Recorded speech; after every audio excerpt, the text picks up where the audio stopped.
ನೀವೇನಾದ್ರೂ ಹೋದ್ರೆ ಎಡಿಟರ್ಗೆ ಕೆಲಸ ಜಾಸ್ತಿ. ಇಲ್ಲ, ಏನು ಕೆಲಸನೇ ಇಲ್ಲ. ಕರೆಕ್ಟ್ ಏನು ಕರೆಕ್ಟ್ ಆಗಿ ಹೇಳ್ದಾಗ ಗುರು ಅಂತ ಹಂಗೆ ಸೀಸಿದ ಲೈವ್. ಬೇರೆಯವ್ರದಾರೆ ಇವ್ನಿಗೆ ಗುರು ಮಜಾ ಕೊಡೋದು, ಕಟ್ ಮಾಡಿ ಅಲ್ಲಿ ತಂದಾಕ್ಬೋದು.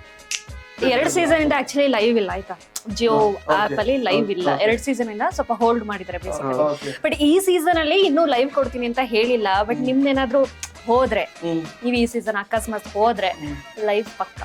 ಇಲ್ಲ ಮೇಡಮ್, ಆತರ ಓವರ್ ಕಾನ್ಫಿಡೆನ್ಸ್ ಹಂಗ ಏನು ಆ ತರದ ತಲೆಯಲ್ಲಿ ಇಟ್ಕೊಂಡು ನನ್ಗೆ ಇರೋದು ಹಿಂಗೆ ಅಷ್ಟೇ ಮ್ಯಾಮ್. ಗೊತ್ತಿಲ್ಲ ಅದೇನಾಗುತ್ತೋ ನನಗೂ ಗೊತ್ತಿಲ್ಲ. ಎಲ್ರಿಗೂ ಸುದ್ದಿ ಇಷ್ಟ ಆಗ್ಬೇಕು ಅಂತ ಏನಿಲ್ಲ ಅಲ್ವಾ.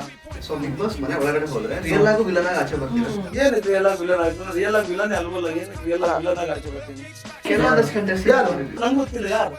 ನೀವು ಮಾತ್ರ ಯಾರು ದೇಶಗಳು ಹುಷಾರಾಗಿರ್ಬೇಕು, ನಾವೆಲ್ಲ ಹೇಳ್ಬಿಟ್ಟು ಸಿಗಾಕಬಿಡ್ಬೇಕು. ಸರಿ, ನೆಕ್ಸ್ಟ್ ಕ್ವಶನ್. ಬಿಬಿ ಮನೆ ಒಳಗ್ ಹೋದ್ರೆ ಕಂಟೆಸ್ಟೆಂಟ್ಸ್ ಭವಿಷ್ಯ ಸುಧೀರ್ ತೀರ್ಮಾನ ಮಾಡ್ತಾರೆ.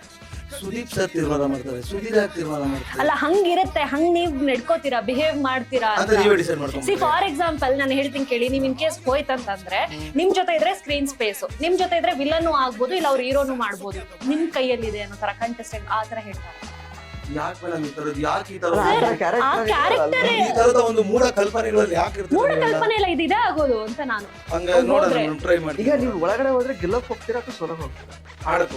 ಆಯ್ತು, ನೆಕ್ಸ್ಟ್ ಕ್ವೆಶ್ಚನ್. ಸುಧೀರ್ ಮನೆ ಒಳಗ್ ಹೋದ್ರೆ ಪ್ರತಿ ವಾರ ನಾಮಿನೇಷನ್ ಫಿಕ್ಸ್. ಗೊತ್ತಿಲ್ಲ ಮೇಡಮ್, ಇರ್ಬೋದು. ನನಗೆ ಮುಂಚೆ ಸ್ಕೂಲಲ್ಲೂ ಅಷ್ಟೇ ಪ್ರತಿ ಪೀರಿಯಡ್ ಅಲ್ಲೂ ಬರೋ ಮಿಸ್ ಎಲ್ಲ ಏನದು ಸ್ಟ್ಯಾಂಡ್ ಔಟ್ ಅಂತ ನಿಲ್ಸೋರು. ಆಮೇಲೆ ಒಂದಿನ ಔಟ್ ಸ್ಟ್ಯಾಂಡಿಂಗ್ ಆಗಿ ಬಂದ್ವಿ ನಾವು. ಆಗ್ಬೋದು ಹಂಗೇನಾದ್ರು. ನಾವು ಬರೀ ಅವಾಗ ಸ್ಟ್ಯಾಂಡ್ ಔಟ್ ಅಂತ ಸ್ಟ್ಯಾಂಡ್ ಔಟ್ ಅನ್ನೋರು. ನಾನು ಮನ್ಸಲ್ಲಿ ಅನ್ಕೋದ ಒಂದಿನ ಔಟ್ ಸ್ಟ್ಯಾಂಡಿಂಗ್ ಆಗಿ ಬರ್ತೀನಿ ತಡೀರಿ ಮೇಡಮ್ ಅಂತ.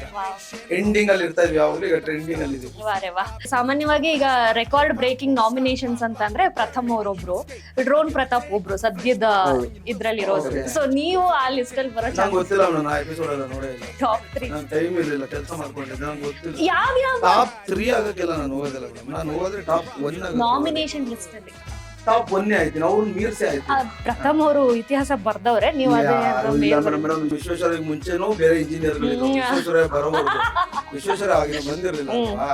ಈಗ ಬಿಗ್ ಬಾಸ್ ನೀವು ಅಕಸ್ಮಾತ್ ಈಗ ಗೆದ್ರೆ ಪ್ರೈಸ್ ಮನಿ ಏನ್ ಮಾಡ್ತೀರಾ? ಏನೇನೋ ಮಾಡ್ತೀನಿ, ಬ್ಯಾಂಕಾಕ್ ಹೋಗ್ತೀನಿ, ಸ್ವಿಟ್ಜರ್ಲ್ಯಾಂಡ್ ಹೋಗ್ತೀನಿ, ಏನೋ ಮಾಡ್ತೀನಿ. ನಾನು ಹೆಂಡತಿಗೆ ನೆಕ್ಲೆಸ್ ಮಾಡ್ಸಾಕ್ತೀನಿ. ಕೇಳ್ತಾರಲ್ಲ ಸ್ಟೇಜ್ ನಾನು ಹೆಂಡತಿಗೆ ನೆಕ್ಲೆಸ್ ಮಾಡ್ಸಾಕ್ತೀನಿ. ಅಷ್ಟೇನಾ? ಇನ್ನೇನು 35 ಕೋಟಿ ಎಲ್ಲ ಸರ್ ಬರ್ತಾರೆ. 35 ಲಕ್ಷ ಚಿನ್ನ 10,000 ಸರ್ ಗ್ರಾಮು ಅಷ್ಟೇ. ಅರೆ ದೂರಾಲೋಚನೆ ಅಂತ ಹೇಳ್ತೀವಲ್ಲ, ಈ ನೆಕ್ಲೆಸ್ ಮಾಡ್ಕೊಂಡ್ರೆ ಆಮೇಲೆ ನಮ್ಗೇನೋ ಒಳ್ಳೇದಾಗುತ್ತೆ. ಏನ್ ಒಳ್ಳೇದಾಗುತ್ತೆ? ಅದೇ ಅದನ್ನ ಮಾಡಿದ್ರೆ ಡಬಲ್ ದುಡ್ಡು ಬರುತ್ತೆ. ನನ್ಗೆ ಏನ್ ಒಳ್ಳೇದಾಗುತ್ತೆ? ಅದೇ ಸರ್, ಯಾವಾಗ್ಲಾದ್ರೂ ನೀವು ಗೋಲ್ಡ್ ರೇಟ್ ಜಾಸ್ತಿ ಆಗುತ್ತೆ. ಅಲ್ಲ ಮುಂದೆ ಅದನ್ನ ಕೊಡ್ತೀರಾ ಹೆಂಗಸರು ಬಿಚ್ಚಿ ನೀವು ಆಮೇಲೆ ನೀವೇ ತಾನೇ ಮಾಡಿಸ್ಕೊತಿರೋದು ಅವ್ರಿಗೆ. ಕೊಟ್ಬಿಡ್ತೀರಾ? Of course. ಮತ್ತೆ ನೀವು ಯಾಕೆ ಲೇಟ್ ಆಗಿ ಹುಟ್ಟಿದ್ರಿ? ಎಷ್ಟು ಬೇಜಾರಲ್ಲಿ ಹೇಳ್ತಾ ಇದೀರಾ ಅಂದ್ರೆ, 35 ಲಕ್ಷ ಬಂದ್ರೆ ದೇವರನ್ನೇ ನೀವು ಮಾಡಿಸ್ಕೊಡಲ್ಲ. ಯಾರು ಅವ್ರಿಗೆ ಫೋಟೋ ಕಳಿಸ್ತೀನಿ, ಅದಕ್ಕೆ ಗೆಲ್ತೀರಾ ಅಂತ ಆಯ್ತು. ಟ್ರೈ ಮಾಡ್ತೀನಿ. ವಿಶ್ವಾಸ್ ಪೇ ಪ್ರತಿಯೊಬ್ಬರ ಸೇವಿಂಗ್ಸ್ ಅಕೌಂಟ್.